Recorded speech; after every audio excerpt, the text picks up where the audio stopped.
I will introduce Congresswoman Debbie Wasserman.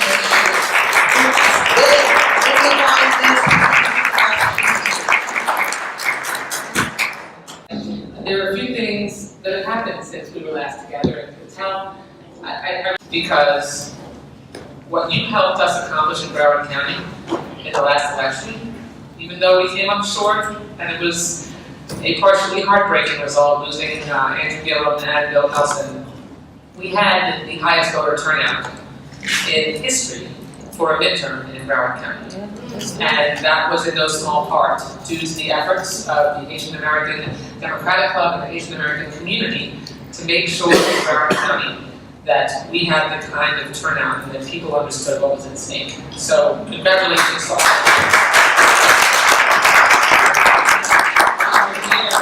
I'm glad I was here to hear his presentation because he's absolutely right. Mobilization, continued political mobilization of immigrant communities, particularly Haitians who now have had several generations that have been born and raised here and come up in the political process after the initial immigration of their family members that came from Haiti. It's an opportunity now for the community to take the political engagement to the next level. And we are seeing more Haitian Americans getting elected to office. And I don't think you should beat yourselves up too much over the same office having multiple Haitian American candidates. That happens all across the country in every community, and it's a hazard that is the product of ambition. So that's yeah, democracy, exactly. So in a way, especially coming from the strife that continues to plague Haiti, in a way, you have an accident of riches. In a way, it should be, it's certainly something that politically there needs to maybe be more, and I don't mean this the way it's going to come out, but more political maturity to be able to, the community having more political maturity so that you can have leaders sit down and actually hash out with candidates who choose to run and help try to encourage them to run not for the only office that they have thought about, but where you can maximize the reach and the impact of the Haitian American community. And that requires more organization, more communication, more trust among community members and leaders, and that takes time. So it's all about the kind of progress you want to continue to make, and it's institutions like the Haitian American Democratic Club that are really going to be the focal point for helping to achieve that. So, by the way, you're thanking me for being here when it's not an election. I'm thanking you for being here and having this kind of turnout on a random Thursday night in February of an off-peak. I mean, that shows you how much progress you've made, but how much it matters. And given what's going on in Haiti right now, and we know there are the anti-government forces have demanded President Moise's resignation and the chaos that is reigning there, and no one is sure how that's going to sort itself out. But there is, if nothing else, a resilience in the Haitian community that is like no other. And so earthquakes, hurricanes, political strife, economic strife, if there is nothing else about which we can be sure, thank you so much, if there is nothing else about which we can be sure, it is that the Haitian community, and I mean the broader Haitian community in the hemisphere, will survive and find a way to thrive. That has been evident and has been what has occurred. And I'll tell you, Dr. Pierre mentioned comparisons with the Jewish community. Something I noticed, excuse me, I have allergies, so sorry. But something I noticed culturally that is similar between the Jewish community and the Haitian community is that from the very beginning, as you are sitting around your family dinner table, the inculcation, the essential element that we are all taught in both communities is education is the key to success. And that if you have an education, that you should get as much education. It's a value, it's a community value in both our communities. And respectfully, it isn't in all communities. It's just not. So I think it would be important, because while there's been a more traditional interaction between the African American and Jewish American communities throughout American history, I think increasing our organizational and cultural interaction between our communities, I think would go a long way, because we have so much in common. So I would be honored to be able to work with you, GuestL, and all of you. I'm not sure there's ever been that kind of formalized interaction in our community here in Broward. And why? I've just been sitting here listening, and that doesn't make sense. We need to take that next step. Because the only way that you not the only way, but one of the key ways to make progress is forming networks and sister and brotherhood and leaning on one another. And it is through many, many, many generations of history that both of our peoples have been through persecution and have been through struggle and strife. And frankly, we are going to perpetually be in the minority. We're never going to populate our way out of that situation. and as a result, we need our communities need to lean on one another so that we can each make progress. So let's put our heads together and think about how we can start to have our community's leadership get to know one another a little bit better. Yes. I'm so happy to have you here. But thank you. I'm still in pain over the loss that we've had recently. So I'm a big boy. I'm supposed to be stopped complaining. So I'm already thinking about the next election. I'm thinking about 2020. So because we lost by such thin margins, and I'm very happy to hear you say formalizing networks and formalizing partnerships. What can we do? And this is just kind of free examples. In addition to you coming here, and in addition to us probably coming to visit you, what can we do to further galvanize an additional 5% of the population, an additional 10% of the population, to have them participate on the political platform, which could then help us put some people into office? Because the margins were so thin. People are engaged, as you stated before, as Dr. Pierre stated before. However, we need even more. What more can we do, based on your experience, to further bring in people into the process and thus change the orange house?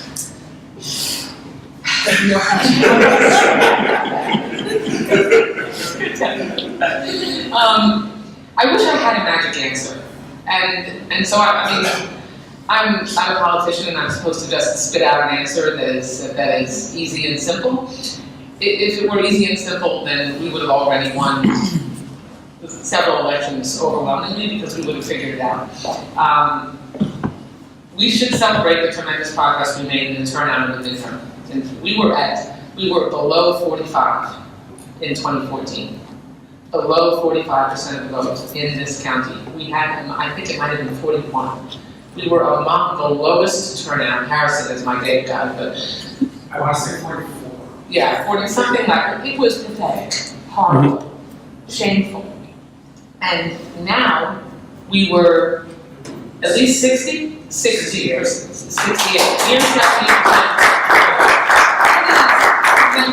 So yes, we have a ways to go. And the reason that it is so critical, because you could say, well, we got 68% of the vote in Broward County, and that's 24 points better than 4 years ago. So what more could we possibly do? It's others that have to do their part. What the Republicans have figured out is that, because it's for years, if you've been in Broward County a long time, you know that in presidential elections and statewide elections, if we can turn out our Democrats in Palm Beach, Broward, and Miami-Dade County, it's normally game over. We take the state, exactly. We win the statewide elections, and we've not been able to do that. And this year we were, and we still lost those two top races. Now, look, there were a lot of other factors that I would argue it is quite possible that we didn't lose at least one of those elections. I agree with and frankly, regardless of where the blame lies, the fact that Senator Nelson's race, and by the way, my race was underneath it, was in the lower left-hand corner of our ballot, underneath all the instructions, and how close Senator Nelson's election was.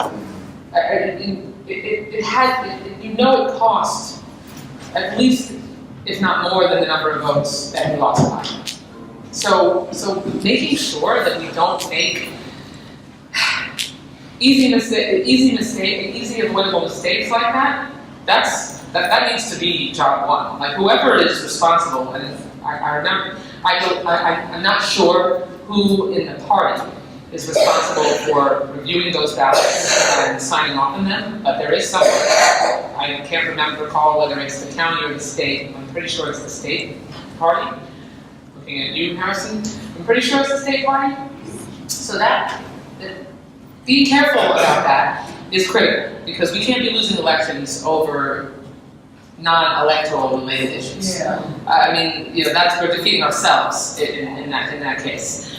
But what the Republicans have figured out in our state twice now, in 16 and in 18, is they know how to turn out their voters in smaller counties. Mm-hmm. And so collectively, they have strung together a larger turnout in those smaller counties to overcome when we have a big turnout surge down here. And so we can't control that. But what we can control is, well, 68% of the vote is excellent. There wasn't as high a turnout in Palm Beach County, and there was about that same turnout, in Miami-Dade. And there are people that are staying home because they don't see how the election is relevant to them. They think their vote doesn't matter. Frankly, they aren't afforded, even with early voting and all of that, the voter suppression that has taken place, that is disproportionately impacting people of color and women, it's mind-boggling. I mean, just to give you an example, there were people, if you were with me when I was campaigning at the Hollywood poll on this particular day, there were people, when I was there, activists, screaming at me, screaming at the top of their lungs. It's their First Amendment right to do that. But how many people do you think, on that line, wanted to stand there and deal with that? The Trump people that were doing that were doing it intentionally. They were trying to drive, to scare people. drive our people away, and get them not to cast a vote. And we have to counter those efforts and make sure that people understand what they should expect at the polls, because those are the kinds of tactics that the other side is using to intimidate our people from casting a ballot in a variety of ways. And then I will be very frank with you, is that we have to, in our own party, in our own house, we have to, at all costs, do our best to remain unified. Because we are defeating ourselves if a primary doesn't go your way, if you're letting the perfect be the enemy of the good, we're going to lose elections. We're going to lose elections. If it's up to me, I'm with the Democrat in the race. I will take an 85% Democrat over 100% Republican any day of the week when it comes to voting record. But we have too many people who are insisting on some purity test that allows them to decide who is really a progressive, who is really a Democrat, versus who is not. And I'll tell you, we are in the majority in the U.S. House of Representatives today because we elected 41 new Democrats who beat Republicans. Do you think that and that's amazing. That's fantastic. It means that we can hold Donald Trump accountable. It means that we can make sure that we can restore the Founding Fathers' principles in our Constitution, the legislative branch to check on the executive. What it does not mean is that these candidates, when they run for re-election, and as they are serving, everybody deserves scrutiny. Don't get me wrong. Scrutiny is part of our democracy. But for some of these folks to be chased around by our own people in our party and shouted down because they aren't good enough in the eyes of some progressives is wrong. It's unacceptable. And do you think that someone, and I ask you to help talk to folks in our party who are frustrated about, some Democrats that they believe are not Democrat enough. Help them understand that someone in a district formerly held by a Republican cannot vote like I do. I have a D+11 district. That means that my district performs 11 points better for a Democrat than any district in the country. A D+11. Do you think that someone who has an R+8 district, who beat a Republican to serve in Congress, can have the same voting record that I do? They won't come back. And so we have to be more sophisticated and understanding, and we have to make sure that we're coming together as a party and recognizing that we're all in this together, and that we're not crossing our arms and just standing in judgment of every other Democrat we don't think is acting like we think they should. That's not what I came here to talk about, but I just had to get that off my chest. So let me just run through a couple of things, and then I'm happy to take questions if you have time. It is Black History Month, and so it is also fortuitous that I am here during that time. And too many times I feel like Black History Month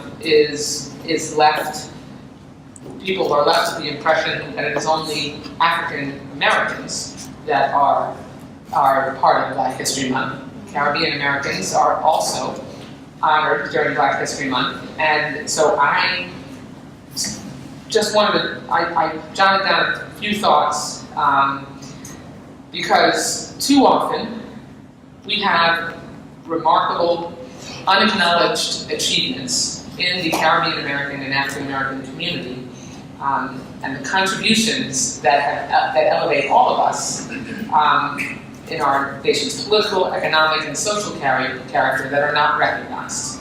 And so even though we should be recognizing those things all 12 months of the year, at least there's 1 month in February that we are taking time out, not just to celebrate, on a particular day, But to emphasize in a whole month, culturally, educationally, in the community, with activities and celebrations and education, about the rich contributions that people of color who are in this country have made in order to truly make our nation the nation that is already great.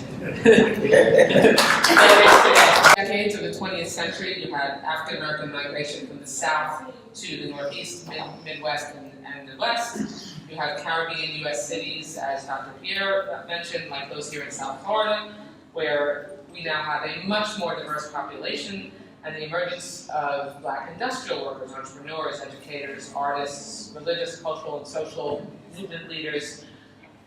That history left untold is the same as if we erased it. And so we have to highlight those untold stories that show the work and the ingenuity and the strength and the resilience and power of Black people who traveled to unfamiliar destinations to make a better life for themselves and for their families.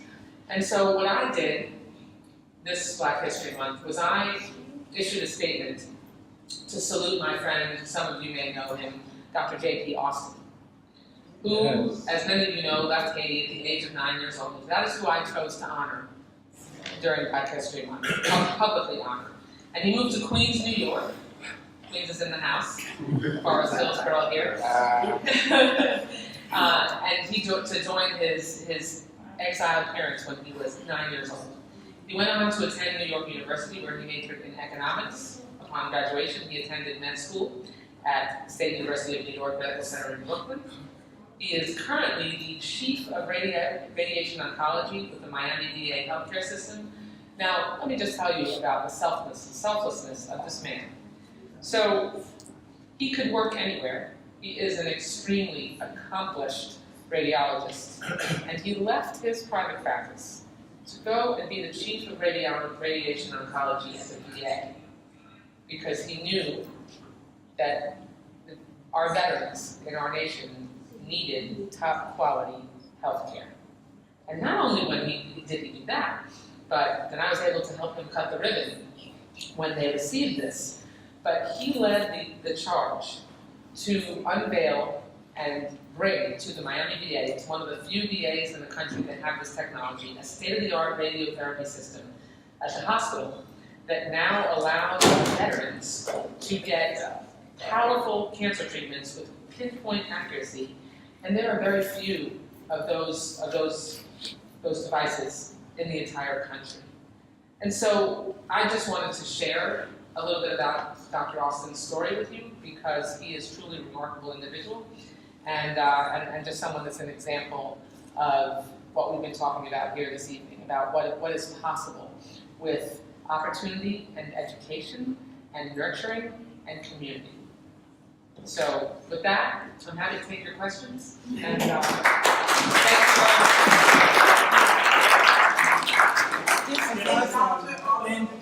Governors are taking the liberty to remove Democrat elected officials at will. At first, Jeb, in his wisdom, appointed a Democratic person, but now they don't even do that anymore. They just appoint somebody who's they don't even appoint people who live in the county. So the question is, why the state Democratic Party and the National Democratic Party are allowing them to get away with it? Well, I am not the person to ask that question anymore. I did that for 6 years, so I'm not going to speak institutionally on behalf of the Democratic Party, but I will speak as a duly elected representative of this community who represents 750,000 people in Florida's 23rd Congressional District. And I will tell you that the accountability that is appropriate when it comes to mistakes, disagreements, differences of opinion on issues that you might have with an elected official, other than something that amounts to, ethical, criminal, rises to the level where removal is more obvious should be decided by voters in an election. And so it is absolutely outrageous to me that both of these governors, Scott and DeSantis, have indiscriminately cherry-picked who they think has committed malfeasance or misfeasance and who hasn't. And then what happens is they go before the Senate, which is obviously controlled by their party. These individuals have their due process rights essentially forfeited. They are only in a position to defend themselves if they can afford to pay a lawyer to defend them in front of the Senate. And that's essentially their recourse. I'm not even sure I'm familiar enough with being able to how they can pursue it in court. So it's very disturbing, and it is something that I think, and I've seen in the state party, certainly the state party has spoken out about it and vigorously protested those decisions. And I'm glad that the individuals involved, except the Palm Beach County Supervisor of Elections, I'm glad the individuals involved challenged it. And kudos to Brenda Snipes for challenging it so that she ultimately, even though she decided to resign, she was allowed to resign, which was an affirmative choice that she made, that she was allowed to continue to make, rather than the result being that she was removed with little to no recourse. So I will tell you, I think that the standards that allow governors in this state to remove elected officials need to be tightened significantly and more well-defined, because if this is how our process is allowed to work, where the governor can just decide on his own, I mean, we might as well be in Haiti. we might as well be in Venezuela, because instead of the voters deciding who represents us, you are going to have a random political autocrat who doesn't like a decision that an elected official made and can decide apparently to just remove them and call it malfeasance. That's unacceptable, and that process needs to change, in my mind. You have a question here? Congresswoman, thank you Yes. for being here today. My question is in regards of the TPS and DACA crisis. Can you update us on the progress made in Congress and in the debate about permanent solution for TPS and DACA recipients? Well, I know that I can tell you that the Democratic majority in the House will move legislation that will focus on comprehensive immigration reform that would grant status allowing to lead to citizenship for our DACA recipients. But we obviously have to go further than that. I mean, we need that same certainty for TPS recipients. I mean, July 22nd, is the date that the president deemed would be the date that Haitians would lose their TPS. Thankfully, a court has intervened, and that's been halted for now. But this president has really demonstrated how he completely disrespects the history of our nation and how we became great. And I keep using his terminology because I think it's important to stress how wrong he is. This nation was made great by our immigrants. I'm a second generation American on both sides of my family. I had a grandparent come from Poland and Austria just two generations ago, and today I'm a member of the United States Congress. I mean, imagine people who fled those countries in my family. 2 generations later, they have an American granddaughter that is a member of Congress. And we are, in our history, a salad bowl and a melting pot. We're a salad bowl, and remember from civics growing up, we all got tested on the salad bowl versus the melting pot. I've always believed it's both. We're a salad bowl because we put all of our uniqueness and diversity into that bowl together, and we maintain it to some degree while all being connected like the salad dressing as Americans. And then we're a melting pot also, because when we come together, we are first and foremost Americans, and we can also maintain our identity. And all of it is correct. And the way this president has conducted his immigration policy treats immigrants like the enemy. And that's why it was so important that we win at least the House of Representatives back, so that we can make sure that we restore some order and some balance to our immigration policy, or at least have a debate and be able to make progress and send legislation over to the Senate, try to force them and shame them into taking it up and putting it on the president's desk. Because if we don't have those debates, then we're going to be dealing with more family separations at the border, more of the president stealing funds from our national security and undermining our military readiness to build his ridiculous 7th century solution to border security and tearing families apart. So I can tell you that I will continue to press for comprehensive immigration reform. You will see it move in the House of Representatives, and hopefully we can get it far enough that we can make some progress. Because we have, just left to our own devices, we could put a bill on the president's desk. But unfortunately, the Republican leadership, particularly on the Senate side now, has vowed to stop that. There are more Democrats than there are Yes. Republicans. And yet Republicans continue to win. For the past 20 years, this time we hoped we would change it, but it didn't. We believe it's because of decisions that the heads of the Democratic Party is making. Those people that are in power are making decisions and that are not. What kinds of decisions do you mean? Whether allocate their resources. For example, you just mentioned how the I-4 corridors, the small little counties that are not addressed, they're not being looked at. Right. This is not the first time Republicans have done that. For the past 20 years, but yet we continue as Democrats with the same strategies. People like myself who go out there and work very hard to get the votes out, we feel that we've been disillusioned from feeling defeated and now hopeless, almost giving it up because what we're saying is not reaching the appropriate ears, and we feel that many times our suggestions or what have you are totally disregarded, causing this type of outcome.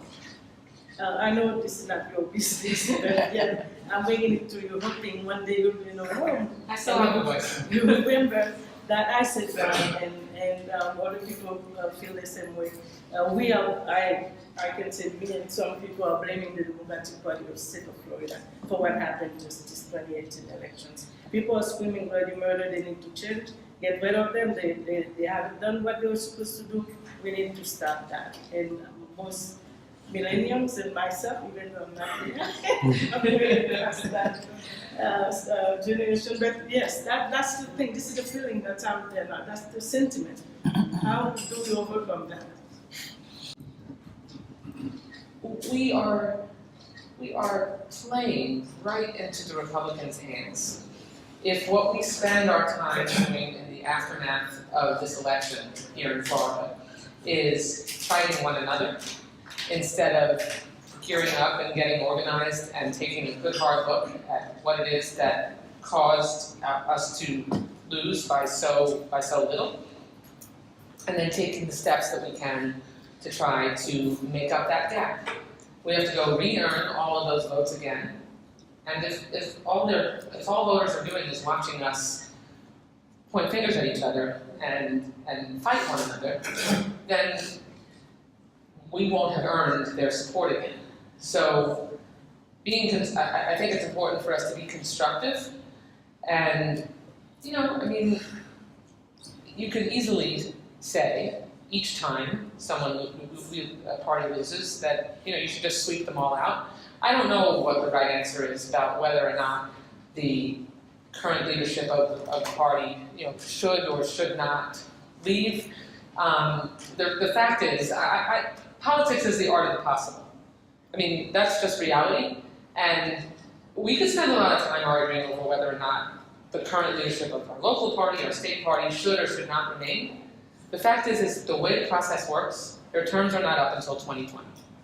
And there are very specific rules that dictate who can and can't run. Not so much at the county level, but at the state level there is.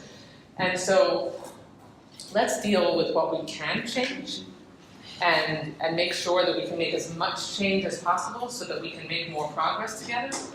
And that's very general, but I mean, as someone who's been on the ballot every 2 years since 1992 and won every single election,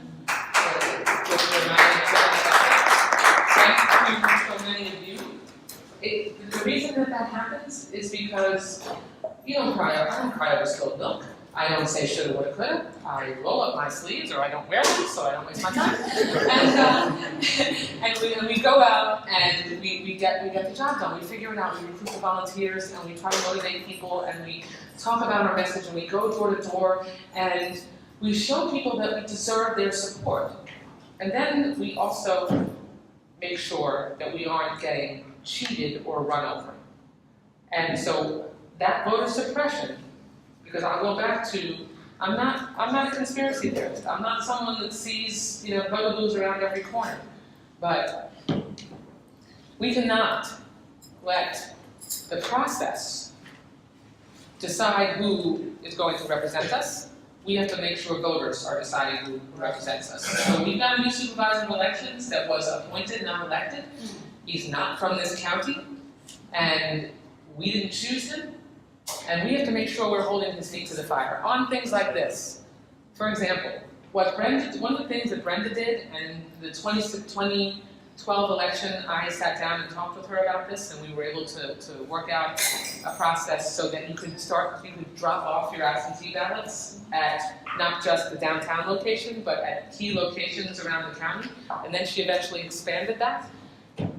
I'm concerned that Atanachi is going to shrink back the number of places, or not allow him to drop it off at all, because he doesn't have to, it's the supervisor's discretion.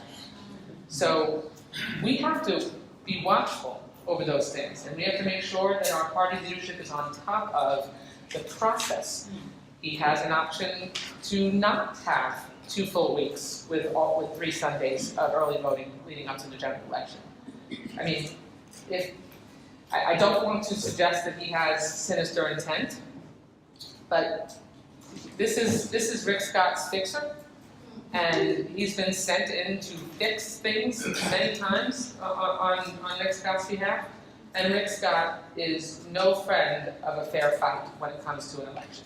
So it's going to require our unity, my friends. It really is going to require our unity to be able to sit down together and take a good hard look at what needs addressing mechanically that helped us lose, that contributed to our losses.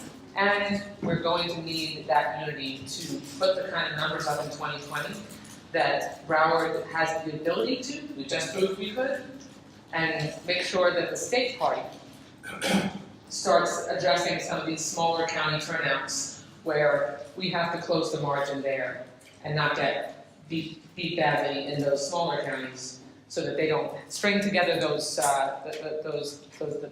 net number of voters they need to overcome our turnout here. So I'll be with you every step of the way. You can count on it, and I might not be the chair of the party anymore, but I'm still going to be in this fight. And I continue to be amazed at how you stay so close to the community, to the roots. You want to know the answer to that? I know that's not a question, but it is you that gives me, no, I'm not going to, I just want to tell you, that is where I draw my strength from. People will say to me, how do you keep going? How do you keep fighting them? It's because I have all of you behind me. When I get home, I draw strength from the admonitions and from the encouragement and knowing that I have your shoulders to stand on. I know it sounds very corny, but it is a real thing, having the power and strength that your people give you to go back out and fight every day. Because if I had to spend a lot of time worrying, like, do they really support what I'm trying to do? Am I unsure about where they are? Then I wouldn't, that's what I'd spend my energy doing. And I don't have any doubts. I know where our community is because I'm in and of the community all the time, and it's intentional. So I appreciate you, so thank you. My amazement is that you do that, but also you make such an incredible difference up in Washington. Thank you. And it's amazing. Subject to correction, I understand you were just appointed to a new committee. Could you share some of what you bring and what the committee is about, and how you're going to focus on Orange Julius, please? Thank you for the question. That was not set up. I did not know you would ask that question. So I've been on the Appropriations Committee for many years, and now that we are in the majority, I actually am the chair. I'm a kosher cardinal.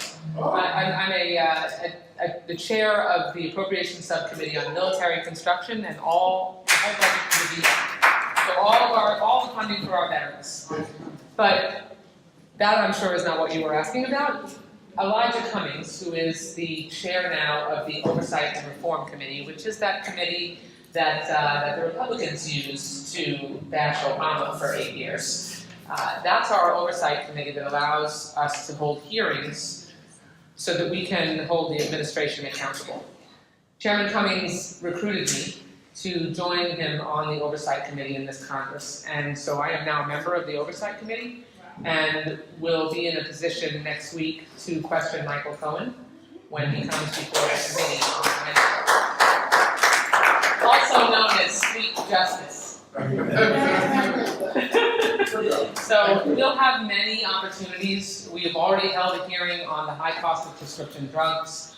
We will hold hearings on anything from the voter suppression in elections to the administration's ethical challenges, environmental degradation. There is a long list. And making sure that we can use Congress's legislative oversight authority so that we can provide the system of checks and balances the Founding Fathers envisioned will allow us to be able to stop him and by shining a light on a lot of the terrible things he's been doing, because it is sunlight that you need to expose the things that this administration has done and attempted to do in the dark. Darkness no more. Thank you so much.